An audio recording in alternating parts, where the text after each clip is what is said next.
I think boxing is not really going to get cleaned up until people have a higher expectation from boxing. It's always been run by gangsters, have always been shady characters, have always been fixed fights. You can't change it. People view it as like the ocean. The tides come in, the tides go out. They view boxing is always corrupt. As managers and promoters get richer, the boxer often loses out. Bo Jack made $2 million as lightweight champion in the 1940s. 2 decades later, he was shining shoes for a living. King Levinsky, a heavyweight contender in the 1930s, spent his retirement selling neckties.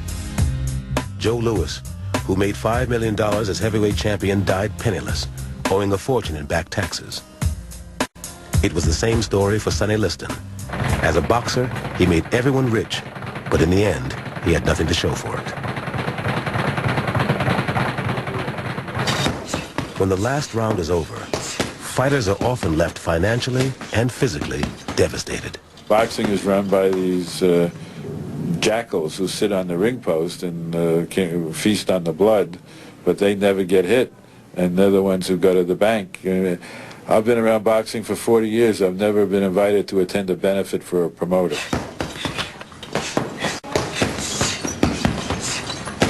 But benefits are rarely held for the fighters who need the most, the ones on the lower rungs of the game. My interest is in protecting the thousands of fighters who are out there.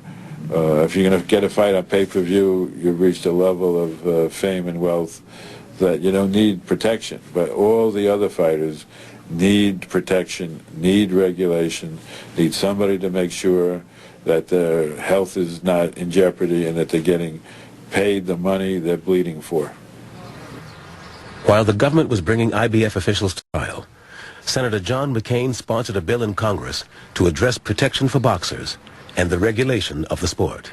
For the past 6 years, this committee has taken steps to reform professional boxing by passing 2 pieces of legislation: the Professional Boxing Safety Act of 1996 and the Muhammad Ali. The intention of these laws is to protect boxers from financial and physical exploitation and to try to ensure that the rating system is fair.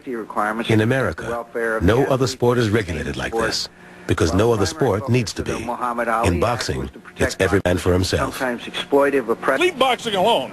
Boxing will sink or swim with its promoters and television networks. We don't need Senator McCain. We don't need Senator McCain involved in gambling issues or sporting issues at all. We don't need... Run the United States of America. If you can do that and you do that well, that's a good job. Stay out of boxing. We don't need it. Boxing's doing just fine, thank you. We need the Senate to pass a law that creates a national commissioner, and that national commission has to be a former federal judge or a former FBI agent who has the sophistication and the power to really enforce rules and regulations. I don't know what kind of legislation will be needed additionally until we review the last 2 laws. I do believe, and will always believe, that we need a pension system, which also argues, in my view, for a union. And exactly how you get there, I'm not sure. But I think that is still a big part of unfinished business. It was a momentous year that promised change but didn't deliver, and there's plenty of unfinished business. Promoter Cedric Kushner is still looking for his next heavyweight hope after the biggest potential deal in boxing history slipped through his fingers. You guys, you cannot film him right now. I'm sorry. Don King was never indicted for his alleged involvement in the IBF scandal, but he's at the center of a myriad of court cases, including Kushner's outstanding racketeering suit against him. No. Bob Lee Sr. was sentenced in New Jersey on Valentine's Day 2001 to 22 months in prison without parole for his part in the IBF scandal. He's appealing the conviction. I think he had the ability that he could have really cleaned up boxing. I mean, it would have. I think he could have really turned the corner on it because he knew a lot more where the bodies were buried than I did. So Unfortunately, the main message the boxing world got from the IBF trial is when you hand some cash, you ought to make sure they're not wearing a wire. Meanwhile, the IBF is under the control of a government-appointed monitor. It has new officials, but the presence of former President Bob Lee Sr. is still very much in evidence.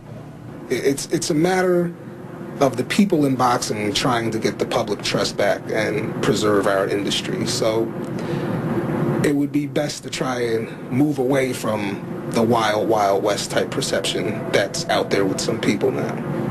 It would be better to comply than try and skirt the law. Darryl Peoples is the new ratings chairman of the International Boxing Federation. He's also Bob Lee Sr.'s nephew.